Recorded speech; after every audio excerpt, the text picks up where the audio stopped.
Değerli öğrencilerimiz, şimdi de gəldik 14-cü dərsə. Son dərsimizdir. İnşallah başarılı olsunuz. Bakın, sorularımız nasıl? Sorumuz var. Sonra, bakın bu ikinci kısmında sorular bu şekilde gelir. Örnekti ya da alıştırmalardır, aynıdır. Aynı çözümdür. Hiparabola denklemini bulunuz. Eğer eksentriklik 3 ise ve yatay dorukları yani başları artı eksi 1 farize 0 ise bir iki şartı verirlerse, yani bir iki şart hangi denklemde var? Bir iki şart hangi denklemde var? Elə bildik seçerler bu şekilde. O seçmeleri veririm size. Yani bakın, faydalanın. Nasıl seçilir ve nasıl çözülür? Neyimiz var bizim? Hiparabola. Seçmelerde hangisi hiparaboladır? Hangisi hiparaboladır? Bakın. Hangisi hiparaboladır? Bu aralarında eksi var. Bu da eksi var. Ne var? Artı. Yani beyden de yanlıştır. Bakın. Beyden de yanlıştır. Bak ne kadar faydalandık. Onun için seçmeleri yazıram. Siz faydalanın. Bir iki cevap özü değil. Yanlıştır. Kalan kalmayan A'dan Z kalır. A'dan Z. Bakın. Bu iki şart. Hangisinde var? Hangisinde var? Artı eksi düşüp H tarafına, yani X ekseninde. Bu da eksidir, bu da eksidir. Bakın. A'nın değeri ne kadar? Bu A'nın değeridir. Tabi yani eksentriklik 3'tür. Eksentriklik 3'tür. Şimdi mesela A şikası nasıl çözülür? A biz söyledik, A doğrudur. Bakın A doğru ise bakın bir iki şart var ise doğrudur. Yok ise Z şikası %100 doğrudur. Çünkü beyden de yanlıştır. Geldik ilk önce bunu çözerek 8, bakın kalemle yazın. 8 x kare eksi y kare eşittir 8. Böldük 8'e x kare eksi y kare bölü 8 eşittir 1. Dikkat verin. Bak bunun aşağıda sayı yok. Yani 1 var. Yani 1 var. Dikkat verin. Yani 1 var. Burada 1'dir. Burada artıdır. Dikkat verin. Yani hiparabola x eksenindedir. Bu a kare, bu da b kare. Z'nin değerini nasıl bulduk? Z'nin değeri Z eşittir a kare artı b kare. Dikkat verin. A kare artı b kare eşittir. Nasıl? 1 artı 8 eder 9 eşittir neye? 3'e. Eşittir 3. O zaman eksentriklik nasıl olur? Nasıl? Z bölü A. Bakın Z bölü A eşittir. Z'nin değeri ne kadar? 3. A'nın değeri ne kadar? Dikkat verin. A kare 1'dir. Ama A ne olur? 1'in kökü olur 1. Eşittir neye? 3. Yani eksentriklik ne kadar oldu? 3 oldu. O da doğru cevap A'dır. Yani bir iki şart A şikasında var. Z'de yoktu. Bir işte yanlış idi. O zaman doğru cevabımız A olur. Her soru bu şekilde çözülür. Her sorumuz bu şekilde çözülür. Bakın dikkat verin. Başka bir sorumuz var. Soru hiparabolanın eksentrikliğini bul. 4y eksi 1 kare eksi x kare eşittir 1. Bak size 10 seçmeler verdim. Seçmelerden de faydalanın. İlk önce biz ne yaparız? Cevap Böldük 4'e. Böldük 4'e. Nasıl? Bakın. Ya eksi 1 kare eksi x kare bölü 4 eşittir 1. Bakın bu denklem. Dikkat verin. Bu da aynı aşamada 1 var. Hiperbolada yani ya eksenindedir. Ya eksenindedir. A karemiz ne kadar? 1'dir. B kare 5'tir. Bizden ne istiyor? N istiyor. Yani eksentriklik. Eksentriklik istiyor. Onsuz seçmeleri verdim. Hiperbolamız var. Hiperbolamız var. I ne kadar burada? 2. Burada ne kadar? 1 bölü 2. Yani bu yanlış çünkü elipstir. Bu yanlış. Bakın ne kadar faydalandık seçmelerden. Bu karekök 5. Yani bu da birden büyük.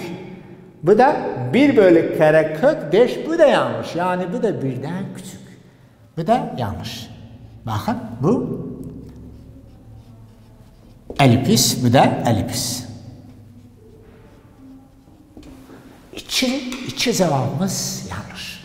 Kalan kalmayan aydan kaldı. Biz de faydalandık bunlardan. Bir de faydalandık. Bakın nasıl olur? C'nin değeri nasıl olur? Bakın A kare artı B kare eşittir. Neye? Eşittir. Bakın dikkat verin. 1 artı 4 Z eşittir karekök 5. Karekök 5. O zaman eksentriklik eşittir. Eksentriklik eşittir. Z bölü A eşittir. Karekök 5 bölü A'nın değeri. A kare 1'dir. Ama A eder 1'in kökünü alsa olur 1. O zaman eksentriklik olar karekök 5. Bakın. Karekök 5. Bu da sorumuzun cevabı. Hangisi doğrudur? C. Hangisi doğrudur? C doğrudur. Bak 10 sözünü çözdük, seçtik. Faydalanın. Bunu rançlı kalemle yazın. Bu şekilde. Bakın.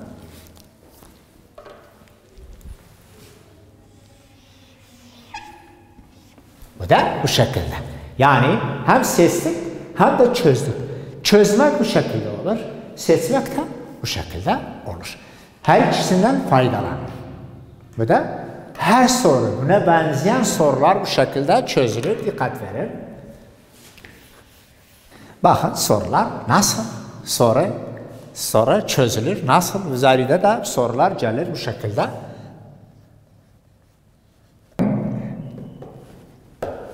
Parabolun eksentrikliğini bulun. Eğer y kare eşit ise 12x. Bakın bu parabola denklemidir. Bak nasıl çözülür? Nasıl çözülür? Cevap. Bak bu soruları yazıram. Bak nasıl bir basit düşünce var içinde. Dedik, not yazdık. Parabolanın eksentrikliğini bul. Bunu veririm sana. Her denklem verirse sana cevabı nasıl olur? Yazarak i eşittir. Bakın. Cevabı eşittir neye? Bu da cevabı. Cevabı i eşittir 1'e. Çünkü biz not yazdık. Not yazdık. Parabolanın eksentrikliği eder 1. Her denklem var ise yok ise cevap bu şekilde olur. Denklem nasıl yazılırsa, ne olursa bir baş seçimlerde, çözümde yazılır. Eksentriklik eşittir 1'e. Bu da bunun cevabı. Sonra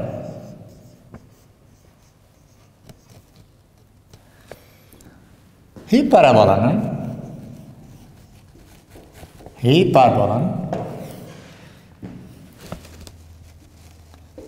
eksentrikliğini bulunuz. Eksentrikliğini bulunuz. Yani i'ni bul. X kare x 9 y kare artı 1 eşittir 0'a. Ben siz için seçimleri de yazarım. Bakın seçimlerde nasıl olur? Çözmeyi de yazarım. Çözüm de o da nasıl çözülür? A'nın değeri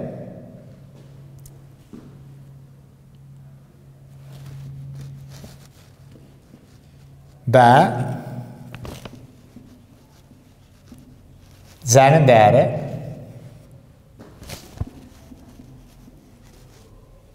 D. Bakın bunlar da bu şekilde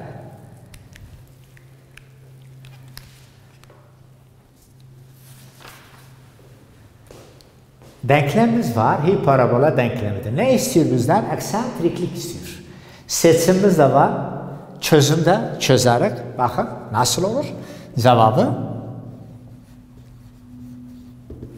ilk önce bak x kareyle y karenin eşitliğin o yanında yazarak olur 9 y kare x kare eşittir 1. Bakın bu denklem bu şekilde olur. Y kare bölü ne kadar? Bakın. Aha 9 bu şekilde yazılır. 1 bölü 9. 1 bölü 9. Eksi x kare eşittir 1. Dikkat verin. Bakın ne oldu? X kare eksi 9 y kare bir çi terimi x'in o yanında yazdık. Oldu bu şekilde. Ve 9'u bu şekilde yazdık. Yani a karemiz olur 1 bölü 9. Yok 9. Olur 1 bölü 9. Dikkat verin. Bu da aşağıda sayı yok. Yani 1 var. Yani 1 var. Dikkat verin. Bura artıdır. Yani y ekseninde. Bu da a kare. Bu da b kare. O zaman bizden ne istiyor? İni istiyor. Bakın. İni istiyor. Bu da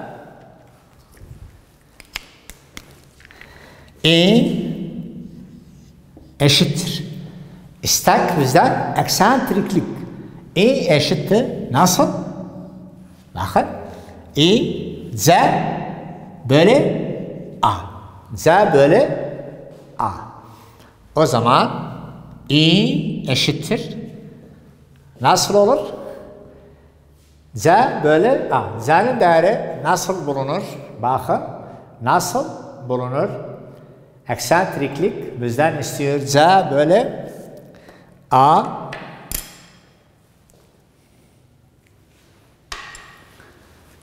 Z'nin değeri nasıl bularıq? Z'nin değeri nasıl bularıq? Bu şekilde bulunur. Z burada yazabiliriz. Z eşittir. A kare artı B kare kök eşittir. A kare ne kadar? 1 bölü 9'umuz var. 1 bölü 9. Bir de 1 bölü 9 artı B kare ne kadar? 1. Bir de 1 kök eşittir. 10 bölü 9 eşittir. 10. Z'nin değeri ne kadar olur? Z'nin değeri olur. Karekök 10 bölü 9.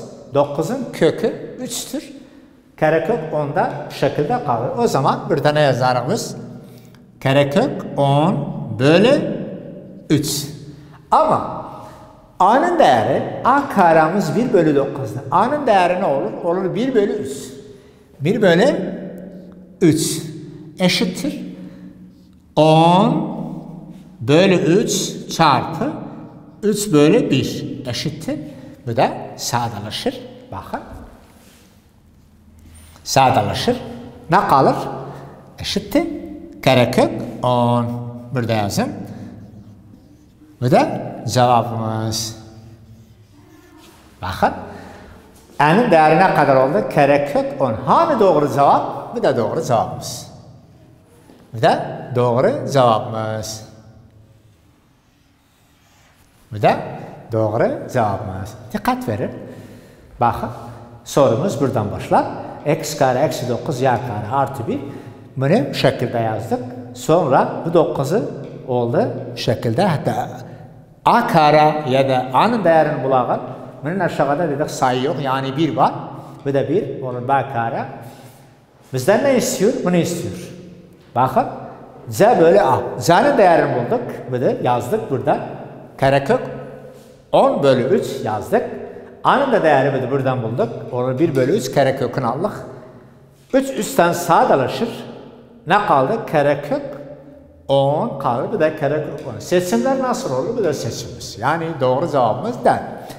Bu da bu şekilde çözülür. Başka sorularımız da kalmış. Bu sorulardan faydalanın, tekrar ediniz, yazınız. Çok faydalansınız. Bu sorular önemli bir sorudur.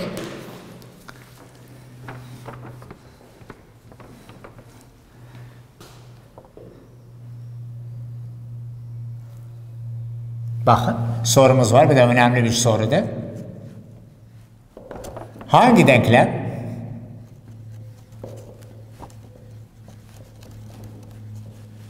bu şartları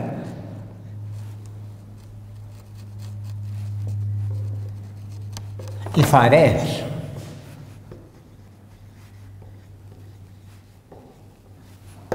Hangi denklem bu şartları ifade eder? I eşittir 1 bölü 2.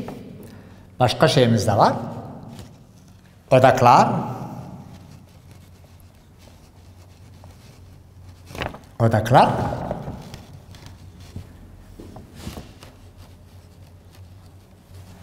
Bu da önemli bir sorudur. Seçimler de var. Seçimler nasıl olur? Bakın. Seçimler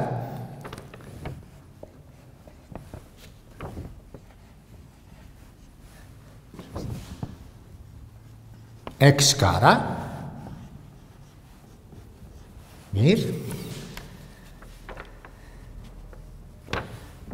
b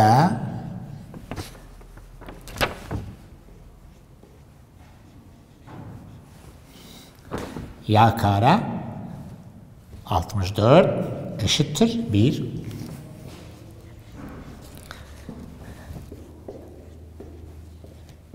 x kare bölü 64 artı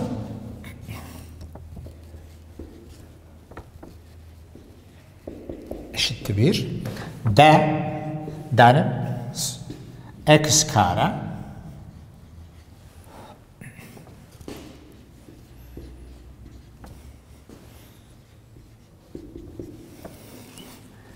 bakın a'nın d'nin y kare 48 mi? X kare 64 b'nin x kare 48 eksi y kare 64 eşittir 1'e z kare x kare 64 artı y kare bölü 48 d'miz de x kare bölü 48 artı y kare. Tamam. Bu da bu şekilde. Bakın o seçmeler yazıram. Sizler çok faydalansınız seçmelerden. Hangi denklem bu şartları ifade eder? Eksentriklikimiz var. 1 bölü 2. Odaklarımız da var. Sıfırdan artı eksi 4. Dikkat verin. Bakın.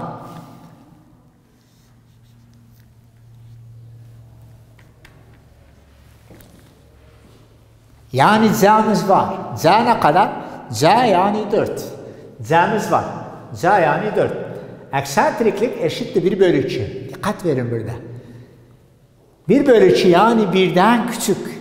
1'den küçük ise ne anlamı var? Yani elipiz denklemidir. Elipiz denklemidir. Bakın 1'den küçüktür. Yani elipiz denklemidir. Dikkat verin. Bundan faydalandık yani elipiz. Bundan faydalandık yani c'nin değeri 4'tür. Aynı zaman artı eksi k tarafındadır. Yani y ekseninde. Elipiz denklemi yani y ekseninde. A'ya bakın. A şikası aralarında ne var? Eksi var. Ne var? Eksi. Yani A'dan var yanlıştır. Aydan var yanlış. Yani hiperboladır. Hiperboladır. Bakın bu. Söyledik. Hangi eksendedir? Ya eksenindedir. Çünkü artı eksi k tarafındadır. Bundan da faydalandık dedik. Eğer eksentriklik birden küçük ise yani elips. Kalan kalmayan z, d. Söyledik. Hangi eksendedir? Ya eksenindedir. Bakın bu x eksenindedir. Bu ya eksenindedir. Çünkü 64 ya ekseninde aşağısındadır. Yani doğru cevabımız ne olur? Bu şekilde olur. Edebildik. Bunları kesitlerimiz var. Denklemin bulan aynı cevap çıkar. Bu da en bir kolay cevabımız bu şekilde olur.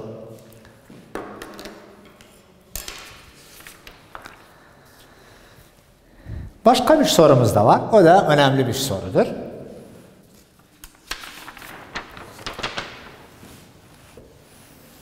Bakın. Elips soru.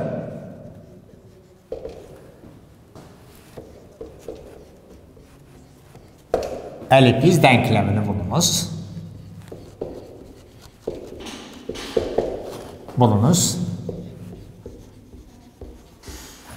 Eğer merkez orijin noktası ise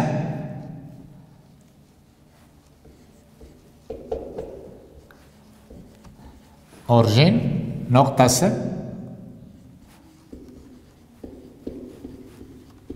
ise dikkat verin. Yani h sıfır.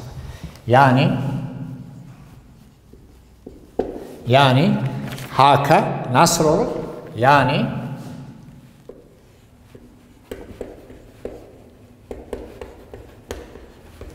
bu da önemlidir. Hk yani sıfırdır.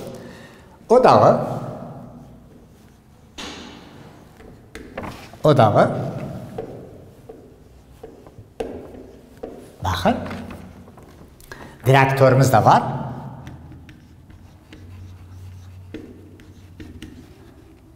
Direktör x eşittir 9 bölü 5. Bakın dikkat verin. Artı şeklinde yazılıp. Yani özel kuralımız var. Artı eksi yazılır. Ama burada artıdır. Artı yazarak olsa eksi çekanı kullanılır. Ne istiyor bizden? Denklem istiyor. Ne istiyor bizden? Denklem istiyor. Şimdi de geldik. Bakın nasıl denklem bulunur. Burada sorumuz ne istiyor bizden? Abi denklemi istiyor. Bakın. Hayden kanı yazmadım. Neden? Çünkü orijin noktasıdır. Yani h sıfır. Yani bu kuralı kullanırız. Yani biz de bu denklemi bulak. H'nın değeri, k'nın değeri, a kara, b karanı bulak. H, K, A kara, B karanı bulsak yani bu sorunun denklemini bulduk. H k'mız var. Onun için yazdık. X kara, Y kara. Kalan kalmayan A kara, B kara. Şimdi de geldik. Bunlardan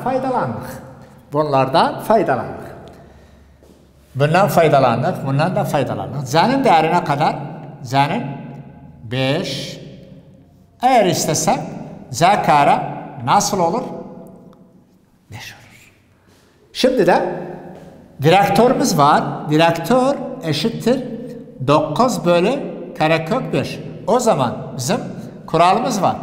X eşittir h artı ne kadar? A kare bölü z. Bakın. Çünkü x eksenindedir. Biz de bu kuralı bu kurala benzettik. Bakın bu kurala benzettik. H'nin değeri sıfırda sadece artı yazdım. Çünkü artı vermiş. Eksi verse artı. Eksini yazarız. Beraber verse beraber yazarız. Bakın şimdi de 9 bölü karekök 5 eşittir. H'nin değeri sıfırda ne kaldı?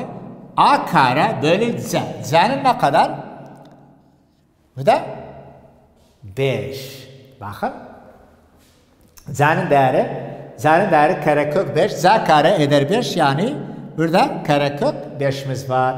O zaman karekök 5 A kare eşittir. İki ortağını çarpı ederek olur 9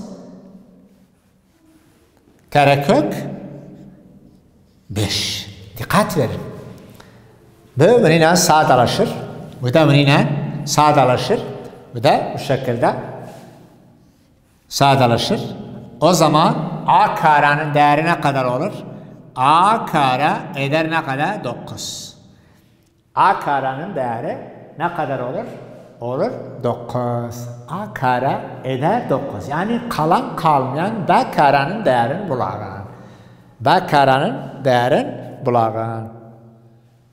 Şimdi de bakın. Şimdi de B kare nasıl bulunur? A kare'ni yaptık. Aha, buradan başlar. Buraya kadar. Sonra buraya. B kare nasıl olur? Bakın elipsimiz var. C kare eşittir. A kare eksi B kare. B kare eşittir. Neye? A kare eksi C kare. O zaman A karemiz ne kadar? 9'umuz var. 9 eksi. C kare ne kadar? Bu da 5. O zaman B kare eşittir. O zaman B kare nasıl olur? Bakın. 9 eksi 5 eder 4.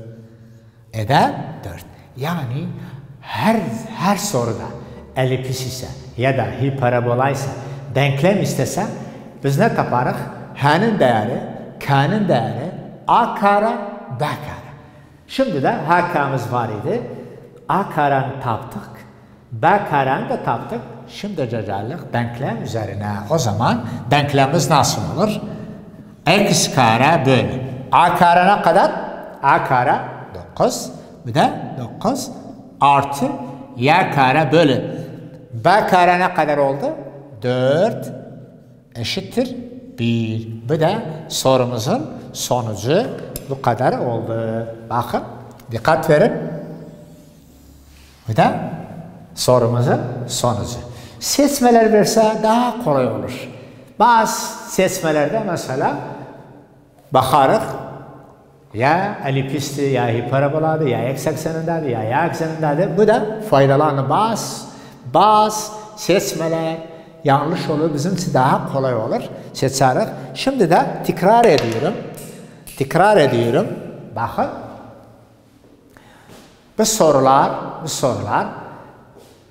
nasıl çözülür? Bu sorular nasıl çözülür? Yok bu sorudan faydalanırsan başka soru gelende çözümünü bilmiyorsan olmaz. Soru ne istiyor bizden? Ya elipisti ya hiperboladı. Elips denklemini bulunuz. Eğer merkez orijin noktası ise yani HK'mız 0 sıfırdır. HK'ni bulduk. HK'ni bulduk. O da ne kadar? Karekök 5 var ise 0. Bu noktalardan faydalanmak. Direktörümüz nasıl? Direktör eşittir x eşittir 9 bölü karekök 5. Bir de faydalanmak bundan çözümü için. Z'nin değeri ne kadar? Karekök 5 budur. Çünkü o da vermiş. 5. Z kare ne kadar olur? Tam kare olur. Olur 5. Yani karekök kalmaz. Şimdi bilece aldık bu denklem üzerine. X eşittir 9 bölü karekök 5. Bunu benzeter bu kurala. Benzettik bu kurala. Artı vermiş, artını yazdık. Eksi verse eksini yazalım. H'nin değeri burada sıfırdı. Yazılmaz. A kare bölü Z. Bu da yazdık. 9 bölü karekök eşittir A kare bölü C. Her zaman verdiği sayını eşit edersen A kare bölü C. Bak yazdık. A karemiz var. A kareni bulduk burada. Z karemizde. Z'miz de var yazdık. İki ortağını çarpı ettik. Bu şekilde A kare 9 oldu. Z'ni de kurala göre yaptık. Bu kurala göre yaptık. Bakın bu kurallara göre yaptık. B'nin değeri, bak karenin değeri 4 oldu. Sonra kuralın yerine koyduk. A karenin 9'tu, B karenin 4'tü. Bu da denklemi seçmelerde bunu seçerik. Her soru, buna benzeyen sorularımız bu şekilde çözülür. Rica ederim tekrar ediniz, yazın, çok faydalansınız. Burada geldik. 14. dersimizin sonuna. Allah'a ısmarladım.